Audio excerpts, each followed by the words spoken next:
Viewers, welcome back to my channel Krishna की महिमा।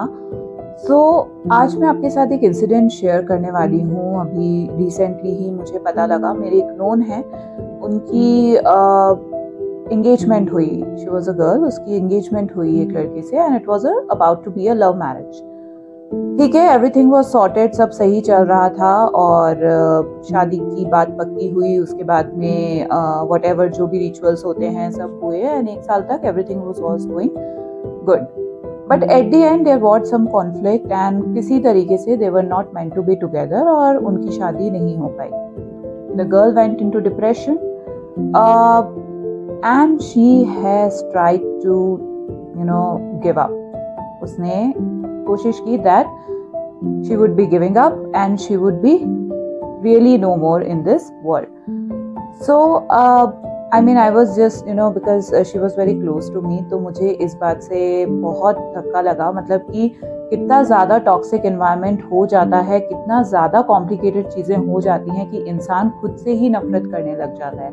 अब यहाँ पर गलती सिचुएशंस की या फिर जो हुआ उसकी नहीं थी। मुझे जहाँ तक लगता है जो हमारे सराउंडिंग्स होते हैं, because there are so many people in our life जिन्हें सिर्फ और सिर्फ शायद जिन लोगों के साथ कुछ होता है या जिन लोगों की लाइफ में कोई इंसिडेंट होते हैं उन्हें पिंग करने में बहुत मजा आता है। जिन्हें अगर किसी के साथ फॉर एन एग्जाम्पल कोई तकलीफ है या फिर किसी के साथ कुछ डिस्टर्बेंस हुआ है लाइफ में, so they will try to ping poke and more and more and more so that वो उसी सिचुएशन के बारे में और ज़्यादा सोचें और सोचते सोचते वो या तो डिप्रेशन में चले जाएं या फिर खुद को हार्म करें।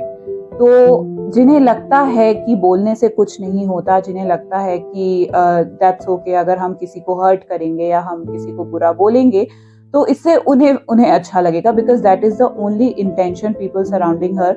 उसे जो भी बोला जाता था उसकी एंगेजमेंट के बारे में, वो एक तरीके से उसके कैरेक्टर को ब्लेम करना होता था, because they were together for some time. वो आपस में बाहर घूमे थे और उनका जो भी आफ्टर रोका वो उन्होंने अपने फोटोशूट एंड ऑल के लिए दे वर गोइंग टुगेदर। तो ये जो सोसाइटी की पोक करने की आदत होती है, जो किसी के जख्मों पे मरहम लगाने की बजाय उस पे नमक छिड़कने की आदत होती है, आई हेट अबाउट इट। मतलब how people cannot be so much empathic and how people cannot be sensitive towards people who is actually suffering from pain. Not only this, इससे बड़ी बड़ी भी चीजें हो जाती है। even if I have I'm an eyewitness for that. Someone has passed away from someone's family and people are just talking shit over there. यार ये तो ऐसा ही है, ये तो ऐसी ही थी, या इसके साथ तो ऐसा ही हुआ था। So I mean think यार, मतलब someone has lost something, someone is dealing with whatever situation is going on, और आप कैसे बोल सकते हो यार? मतलब कुछ सोचने की जरूरत नहीं है। Just think the same situation on you. अगर सेम सिचुएशन आपके साथ रही या सेम कुछ भी ट्रेजेडी आपकी लाइफ में हो, क्या आप एक्सपेक्ट करोगे कि जो आपकी सराउंडिंग है वो इसी तरीके से बकबक करता रहे?